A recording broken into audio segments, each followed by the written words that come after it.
Hey everyone, today I'm going to show you how to use Adobe Firefly to create an AI generated images. So let's get started. First, go to Google Play Store and search for Adobe Firefly and tap install.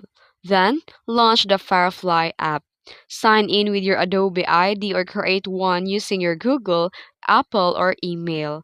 Then here you can choose a mode. From the home screen, you can select text to image. It is a prompt to generate a visuals and original visuals that you like, while the image to video or text to video is for animated creations.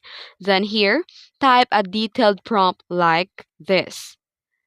Then, optional, you can adjust the style, lighting, aspect ratio, settings for a custom look.